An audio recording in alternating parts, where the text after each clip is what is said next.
വെടിനിർത്തലിൻ്റെ സമാധാന ദിനരാത്രങ്ങളൊക്കെ കഴിഞ്ഞു. എല്ലാ കരാറുകളും റദ്ദാക്കപ്പെട്ട പോലെ ഇരു കൂട്ടരും പരസ്പരം പോരാട്ടം വീണ്ടും ആരംഭിച്ചുകൊണ്ട് ഇങ്ങനെ 48 മണിക്കൂർ പിന്നിട്ട് മുന്നോട്ട് പോകുമ്പോൾ അസ്വസ്ഥതകൾ തലപൊക്കുകയാണ്.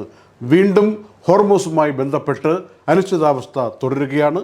അത്തരം കാര്യങ്ങളിലേക്ക് കടക്കുന്നതിന് മുമ്പ് വളരെ പ്രധാനപ്പെട്ട ഒരു കാര്യം യുഎഇയിൽ നിന്ന് സൂചിപ്പിക്കട്ടെ.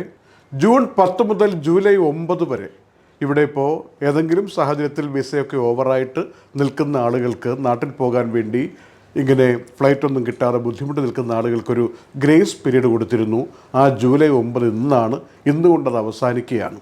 ഒന്നുകിൽ ഇന്ന് രാത്രി കൊണ്ട് തന്നെ സ്റ്റാറ്റസ് ചേഞ്ച് ചെയ്തിട്ട് റെഗുലറൈസ് ചെയ്തിട്ട് ഇവിടുത്തെ വിസയിലേക്ക് ഏതെങ്കിലും വിസയിലേക്ക് മാറണം, അതല്ലെങ്കിൽ രാജ്യം വിട്ടുപോകണം, അതല്ലെങ്കിൽ പിന്നെ ഓവർ സ്റ്റേ ഫൈൻ കൊടുക്കുക അല്ലാതെ നിവൃത്തിയില്ല എന്ന് ബന്ധപ്പെട്ട കേന്ദ്രങ്ങൾ അറിയിച്ചിട്ടുണ്ട്. നമ്മുടെ അറിവിൽ ആരെങ്കിലുമൊക്കെ ഇങ്ങനെ ഇനിയും ആനുകൂല്യം കിട്ടുമെന്ന് പറഞ്ഞ് നിൽക്കുന്നുണ്ടെങ്കിൽ അവരെയൊക്കെ വിവരമൊന്ന് അറിയിക്കണം. വെറുതെ കാശ് ചിലവാക്കുന്ന സാഹചര്യത്തിൽ നിൽക്കാതെ പെട്ടെന്ന് എങ്ങനെയെങ്കിലും കയറിപ്പോകാനോ, അതിനാണ് ഈ 30 ദിവസം നമുക്ക് വീണ്ടും കിട്ടിയിരുന്നത്, ആ ദിവസം അവസാനിച്ചിരിക്കുന്നു എന്ന കാര്യം, അതിനി ഇളവുകളൊന്നും തൽക്കാലം കിട്ടുന്നില്ല എന്നുള്ള കാര്യം ഒന്ന് അറിയിച്ചിരിക്കണം. യുദ്ധത്തിൻ്റെ കാര്യത്തിലേക്ക് വരുമ്പോൾ അമേരിക്കൻ സേന ഇറാനിൽ വിവിധ സ്ഥലങ്ങളിൽ ശക്തമായ ആക്രമണം നടത്തി. IRGCയുടെ 14 ഏറ്റവും പ്രധാനപ്പെട്ട ഉദ്യോഗസ്ഥർ കൊല്ലപ്പെട്ടതായി ഇറാൻ തന്നെ സ്ഥിരീകരിച്ച റിപ്പോർട്ട് വരികയാണ്. മാത്രമല്ല ഇറാൻ പറയുന്ന മറ്റൊരു കാര്യം, ഈ അമേരിക്കയുടെ ആക്രമണത്തിൽ ബഷർ ന്യൂക്ലിയർ പ്ലാന്റിൻ്റെ അടുത്ത് ഡ്രോണുകൾ വന്ന് വീണു എന്നാണ്. എത്ര കണ്ട് ആ പ്ലാന്റിന് അപകടമുണ്ടായി എന്നതിനെക്കുറിച്ച് റിപ്പോർട്ടൊന്നും വന്നിട്ടില്ല. പക്ഷേ സമീപത്ത് വന്ന് വീണു എന്ന കാര്യം ഇറാൻ സ്ഥിരീകരിച്ചിരിക്കുകയാണ്. ഇറാനും തിരിച്ചടി ഇറാൻ്റെ രൂപത്തിൽ കൊടുത്തുകൊണ്ടിരിക്കുന്നതിൻ്റെ ദൃശ്യങ്ങൾ വന്നുകൊണ്ടിരിക്കുന്നു. കുവൈറ്റിന്മേൽ വീണ്ടും ആക്രമണം നടത്തി. ബഹ്റൈനെ ആക്രമിക്കാൻ വേണ്ടി മിസൈലുകൾ പായിക്കുന്നു.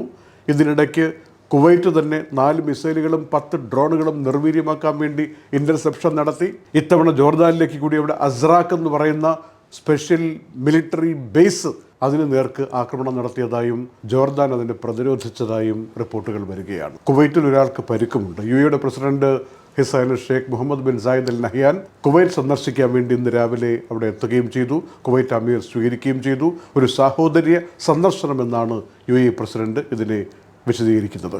യുദ്ധത്തിലൊരു കരാറുണ്ടാക്കി സമാധാനത്തിലേക്ക് പോയിക്കൊണ്ടിരിക്കുന്ന സമയത്ത് ഹോർമൂസ് കടലിടുക്ക് തുറന്നു കൊടുത്തുകൊണ്ട് ക്രമേണ ട്രാഫിക് പഴയതുപോലെയാക്കാൻ വേണ്ടി ശ്രമിച്ചു കൊണ്ടിരിക്കുന്ന കൂട്ടത്തിലാണ് അമേരിക്ക നിയമം ലംഘിച്ചുകൊണ്ട് ആക്രമണം നടത്തിയത്. അതുകൊണ്ട് തന്നെ ഹോർമൂസ് കടലിടുക്കിൽ ഇനി പഴയതുപോലെ റീ ഓപ്പൺ ചെയ്യാൻ പറ്റുകയില്ല എന്ന് ഇറാൻ ഇപ്പോൾ പ്രഖ്യാപിച്ചിരിക്കുകയാണ്.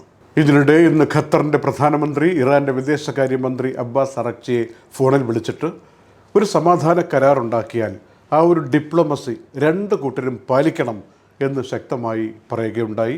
അമേരിക്കയോടും ഇറാനോടും ഖത്തറിൻ്റെ നിലപാട് ഇങ്ങനെയാണ് എന്ന് വ്യക്തമാക്കുകയും ചെയ്തിട്ടുണ്ട്. പറഞ്ഞ പോലെ ഇറാൻ്റെ പരമോന്നത മേധാവിയായിരുന്ന ആയത്തുള്ള അലി ഖാമിനിയുടെ മൃതദേഹം ഇറാഖിലെ നജഫിലും കർബലയിലും എത്തിച്ച ശേഷം മഷാറിൽ കൊണ്ടുവന്ന് ഖബറടക്കിയതിൻ്റെ റിപ്പോർട്ട് വരികയാണ്.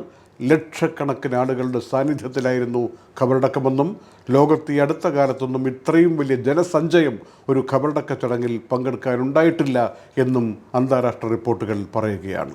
ദുബായിയുടെ സ്വന്തം എമിറേറ്റ്സ് എയർലൈൻസ് ഇന്ത്യൻ സെക്ടറുകളിലേക്കുള്ള സർവീസുകൾ വ്യാപിപ്പിക്കുന്നതിനെക്കുറിച്ച് വളരെ വിശാലമാക്കുന്നതിനെക്കുറിച്ചുള്ള റിപ്പോർട്ടുകൾ വരികയാണ്. ബാംഗ്ലൂർ, മുംബൈ എന്നിവിടങ്ങൾ കൂടാതെ ഇനി ഇതാ ഒക്ടോബർ 25 മുതൽ ഡൽഹി എയർപോർട്ടിലേക്കും പ്രശസ്തമായ എമിറേറ്റ്സിൻ്റെ എയർബസ് 380 ഫ്ലൈറ്റുകൾ പറക്കാൻ തുടങ്ങുകയാണ്. എല്ലാ സർവീസും ഇനിയിപ്പോൾ എയർബസ് 380 ആയിരിക്കും ഡൽഹിയിലേക്ക് എന്നാണ് ഒക്ടോബർ 25 മുതൽ തുടങ്ങാൻ പോകുന്നത് എന്നതിനെക്കുറിച്ചുള്ള അറിയിപ്പാണ് വന്നുകൊണ്ടിരിക്കുന്നത്. എന്നുവെച്ചാൽ ഡബിൾ ഡെക്കർ ഫ്ലൈറ്റാണ്. ആ യാത്ര തന്നെ ഒരു അനുഭവമാണ്. അത് മറ്റ് കൂടുതൽ സെക്ടറുകളിലേക്ക് ഇന്ത്യയിലേക്ക് തന്നെ വ്യാപിപ്പിക്കാൻ ഉദ്ദേശ്യമുണ്ടെന്ന് പറഞ്ഞു കേൾക്കുന്നു. സർവീസുകളുടെ എണ്ണവും മറ്റു കാര്യങ്ങളുമൊക്കെ ഇന്ത്യയെ ഒരു കാര്യമായ മാർക്കറ്റായി കണ്ടുകൊണ്ട് എമിറേറ്റ്സ് വികസിപ്പിക്കാൻ പോവുകയാണെന്നാണ് പുതിയ റിപ്പോർട്ടുകൾ സൂചിപ്പിക്കുന്നത്. നമ്മുടെ കൊച്ചിയും തിരുവനന്തപുരവും ഒക്കെ ആ കാറ്റഗറിയിൽ വന്ന് കൂടുതൽ സർവീസുകൾ എമിറേറ്റ്സിൻ്റെ ഭാഗത്തുനിന്ന് കിട്ടിയാൽ വളരെ സന്തോഷമെന്ന മട്ടിലാണ് നമ്മൾ പ്രവാസികൾ പ്രതികരിക്കുന്നത്. Night updates supported by ELL Properties, Kalyan Jewelers, Lulu Supermarket, Hypermarket and Department Store, Fira Foods, Al Nasood Cargo, Gold Star Rent-A-Car, Dr. Rasina's Ayurvedic Clinic, Iron Gold and Diamonds, Choco World, Partha Signature, Abu Shagara, Sharjah, ABC Cargo and Courier, Fisherman's Hub, Hashim Hypermarket.